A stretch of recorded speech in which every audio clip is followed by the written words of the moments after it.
Importunação sexual é um crime que ainda gera muitas dúvidas. E algumas pessoas ainda não sabem o que caracteriza esse tipo de crime. O Tô no Meu Direito está começando e o tema de hoje é importunação sexual. E para falar sobre este tema, nós convidamos a doutora Mariana Rodrigues, que é advogada criminalista, já está aqui no estúdio conosco. Doutora, seja muito bem-vinda ao programa Tô no Meu Direito. Eu agradeço o convite, para mim é uma honra estar aqui mais uma vez, dialogando com vocês, um assunto que é tão sério e importante para que a gente entenda. Para a gente começar, explica para a gente o que é que significa, o que é que configura importunação sexual, doutora? Importunação sexual nada mais é do que o ato, de satisfazer a própria lascívia, o próprio desejo sexual, sem a participação da vítima. Então, mencionando aqui esse caso que teve grande repercussão nacional, infelizmente Feira de Santana trazendo esse foco para a cidade com uma notícia ruim.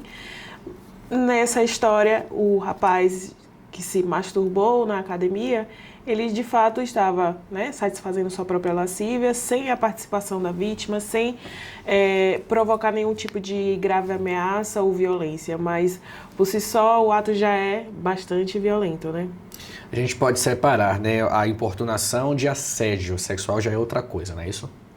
Então, para a lei penal, o assédio sexual, que inclusive a gente geralmente denomina assédio diversas condutas ofensivas, mas o assédio sexual para a lei penal, ele envolve uma situação muito específica, que é a relação de hierarquia entre, por exemplo, um aluno e um professor, um chefe e um funcionário. Então, nesse cenário de hierarquia, aí sim há o que se falar de assédio sexual. Fora dele, nós dialogamos sobre outras figuras do Código Penal. Doutora, vamos por partes. Um exemplo, uma mulher está numa festa, ou até um homem mesmo, recebe um beijo. Ele não estava esperando, ou ela não estava esperando por aquele beijo, aquela reação. À força, vamos dizer assim. Como é que a justiça analisa esse tipo de conduta? Configura também como importunação? Então, o beijo, ele pode configurar diversas figuras, Por exemplo, se eu estiver falando de uma vítima que seja menor que 14 anos, necessariamente eu vou estar falando de um estupro de vulnerável, porque envolve uma pessoa que não há o que se discutir sobre dignidade sexual.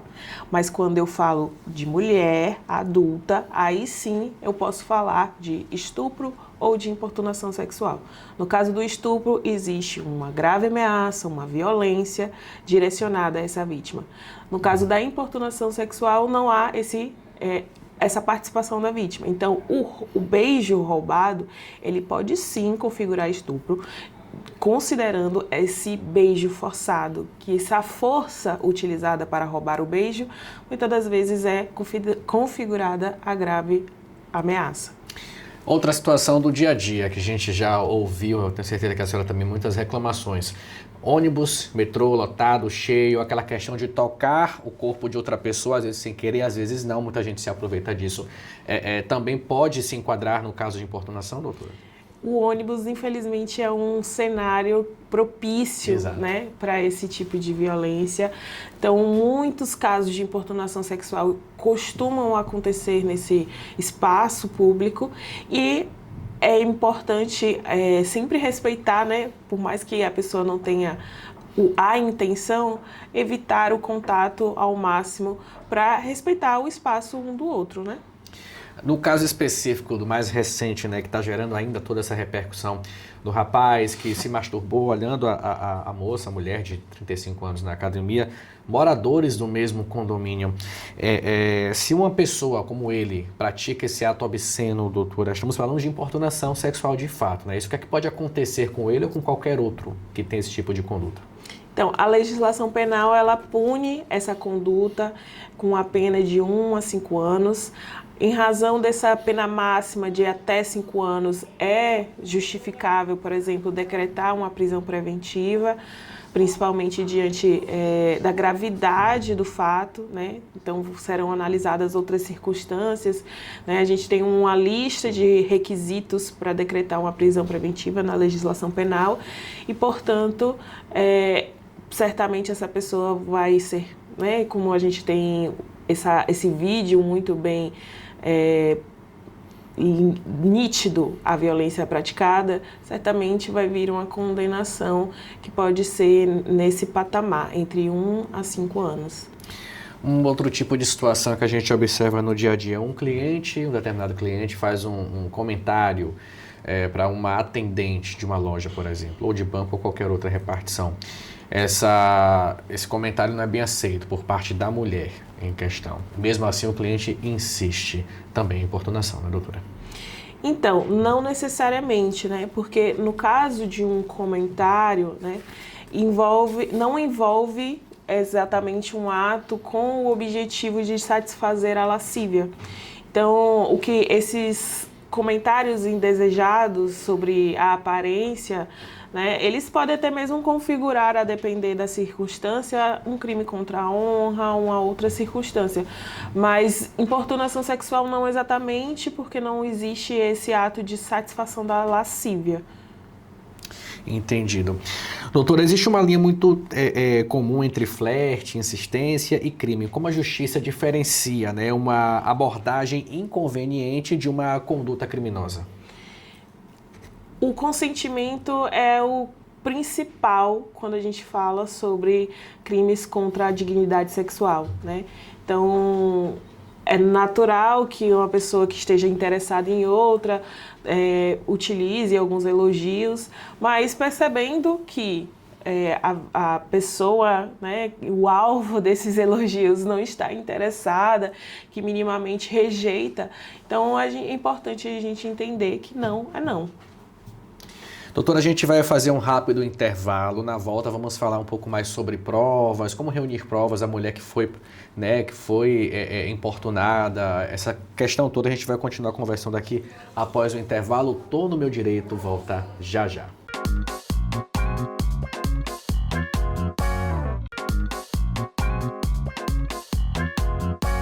O Tô no Meu Direito já está de volta. O tema de hoje é importunação sexual. Estamos conversando com a doutora Mariana Rodrigues, advogada criminalista, sobre este tema. Doutora, quando uma pessoa percebe que foi vítima de importunação sexual, qual costuma ser o maior erro cometido nessa situação e o que ela deve fazer imediatamente?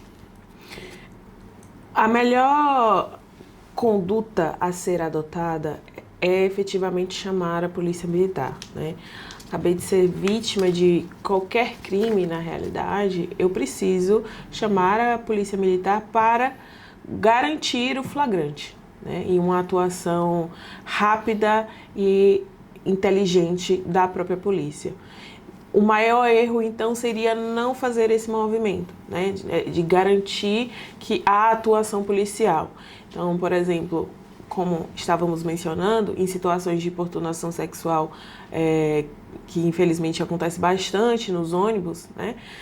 Acontece de ter, por exemplo, uma masturbação com uma ejaculação, né? Já tivemos várias notícias nesse sentido, em que a mulher, por exemplo, tem a roupa suja em razão dessa ejaculação. Então, essa ejaculação na roupa é uma prova. Se eu evito, né, de chamar a polícia, se eu procuro me limpar para garantir minimamente, né, que eu me sinta...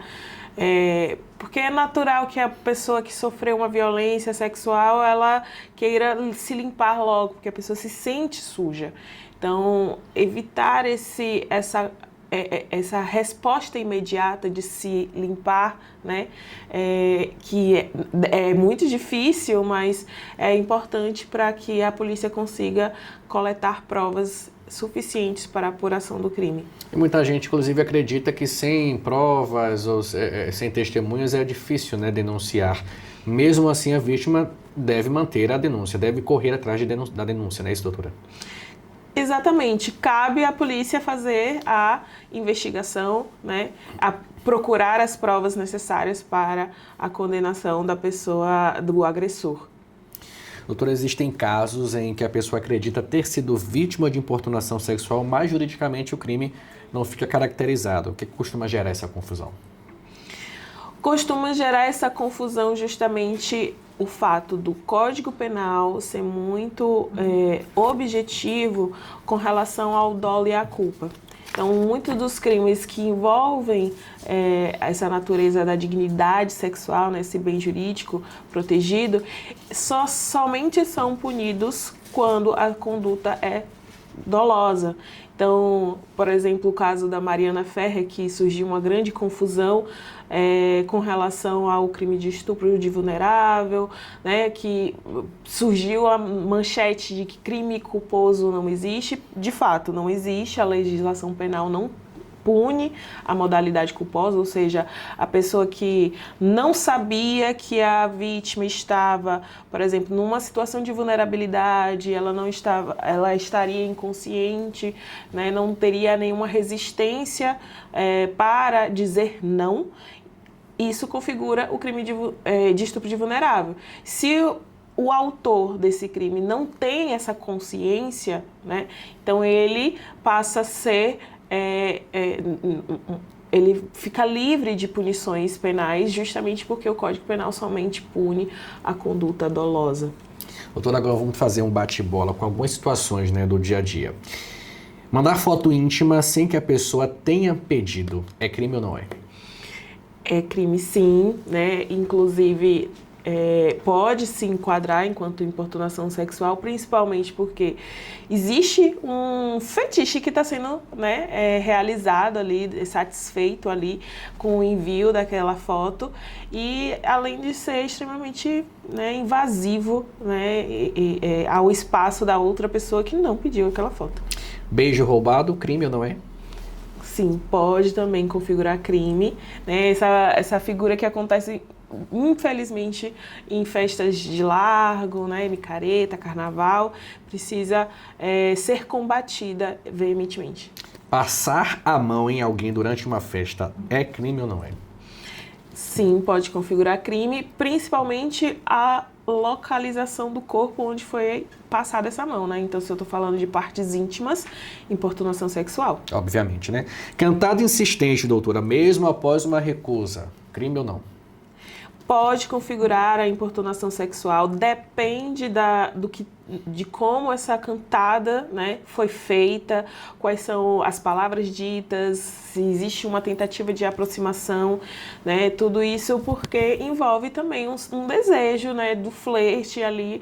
Então, essa questão da lascívia é muito importante quando a gente fala de configurar o crime de importunação sexual. Essa, obviamente, tenho certeza, mostrar as partes íntimas em público é crime ou não é? É crime e não é o crime de importunação sexual, é o crime de ato obsceno. Então, a diferença, inclusive, da importunação sexual, que mesmo que venha a acontecer em um ambiente público, é que tem uma vítima direcionada. Já o ato obsceno, ele acontece de forma indiscriminada, diante do público, né? Então, por exemplo, a pessoa que está ali fazendo o ato obsceno numa via pública, não é direcionada a uma pessoa específica, todo mundo está assistindo, ali é um ato obsceno que precisa ser coibido pela polícia. É o que a gente chama de atentado ao pudor, né? Isso. Doutora, uma última dúvida, se é crime ou não. Encostar de propósito, você até já comentou isso, encostar de propósito em alguém no transporte público, pode ser configurado crime? Pode ser configurado crime de importunação sexual. Em cada caso, isso é crime, doutora, a maioria pode ser chamada de importunação, não é isso? Sim, esses atos, né, principalmente sem a tentativa de participação da vítima. Por exemplo, no caso do estupro, que tem uma grave ameaça, existe uma violência, existe o uso da força para que a vítima participe daquela lascívia, né, que no Código Penal chama de ato libidinoso. Então, esses atos libidinosos, esses atos sem pudor, né, com a força para tentar fazer com que essa vítima participe, às vezes essa força praticada pela própria força física ou até mesmo com o uso de arma de fogo, arma branca, né? Isso configuraria estupro. Doutora, o que é que pode atrair, principalmente os mais jovens, a ter esse tipo de conduta, a praticar a importunação sexual? A gente precisa realmente se preocupar com o que é que os jovens têm consumido hoje em dia na internet, né? O índice de consumo no Brasil da pornografia é muito alto. Então, eu interpreto que isso influencia diretamente a noção do que é aceitável, né, dos limites do público e do privado, para que esse jovem, por exemplo, do caso dessa repercussão, tenha utilizado o espaço da academia, que é um espaço público, é um espaço que outros moradores, para além da própria vítima, estavam ali presentes, né, que poderiam acessar a qualquer momento, e mesmo assim ele se sentiu muito confortável para fazer esse ato obsceno, esse ato libidinoso, em um espaço que qualquer outra pessoa poderia participar. Então, a pornografia, e principalmente quando a gente fala sobre mulher, né, envolve também essa objetificação do corpo da mulher. Então, o que que passa? Eu me questiono, né? O que que passava na cabeça dele ao ver uma menina, né? Ela já é adulta, 35 anos, mas muito jovem, né? E com um corpo completamente coberto, usando uma calça, um moletom, e mesmo assim isso atraiu o desejo dele. Então, o que que passa nessa cabeça, assim? Imagino que, para além de talvez um consumo exacerbado da pornografia, provavelmente uma objetificação daquele corpo que na cabeça dele é algo possível de acessar em qualquer momento, em qualquer oportunidade. O fato também de ter, segundo as investigações, de ter virado, manuseado as câmeras de segurança do condomínio, comprovam também, né, que ele já tinha a intenção clara de importunar aquela mulher, né? Isso, doutora?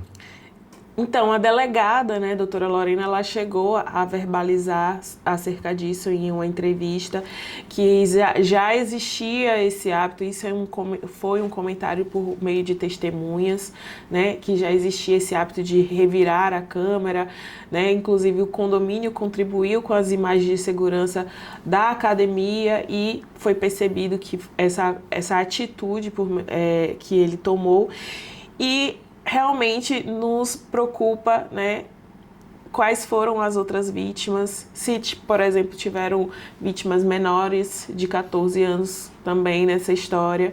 Então, é algo que precisa de mais investigação e que nos preocupa muito, porque não só esse jovem que, enfim, teve essa conduta inaceitável, mas, infelizmente, isso tem sido costumeiro, né? As pessoas perderam o pudor, né? Os limites do certo e do errado, justamente diante dessa permissividade que a cultura machista, né, permite justamente que o homem se sinta livre para fazer o que bem quiser, né, e que entenda que o corpo da mulher é um ambiente do qual ele pode explorar.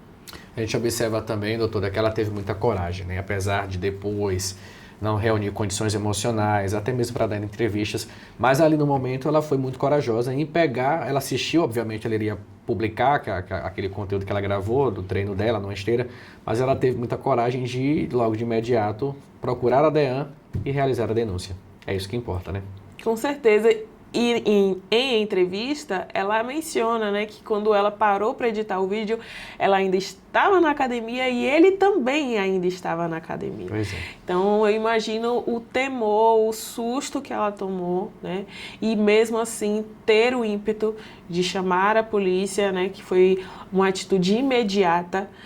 Então, com certeza, ela foi muito corajosa, exige muita coragem em enfrentar a institucionalidade, participar desse sistema penal que não é um ambiente, nem sempre é um ambiente acolhedor, né? Então, ela foi de fato muito corajosa e é preciso de muita coragem para denunciar mesmo. Doutora Mariana Rodrigues, para a gente finalizar, quais as orientações que a senhora deixa para a mulher que tem esse cuidado, para aquela que não sabe como reagir diante da situação de importunação sexual? Passa para a gente agora, por gentileza. É importante, a gente sempre fala sobre denunciar, né? Denunciar tanto num sentido de estatísticas, para a gente entender a realidade da segurança pública do nosso país, mas também para que essa vítima venha a se sentir segura nos próximos dias subsequentes à prática do crime. Então, denunciar, registrar o máximo de provas que a gente puder, né, para contribuir com a investigação da polícia é essencial. Mas mais do que isso, a gente precisa educar, né, os homens para que essas atitudes não venham a se repetir. Doutora, muito obrigado, viu, pela participação, por ter aceitado o nosso convite e até uma próxima. Obrigada. E é isso aí, o Tô no Meu Direito fica por aqui. Para você rever este programa é só acessar o nosso canal no YouTube TV Feira 2.1. Até a próxima semana.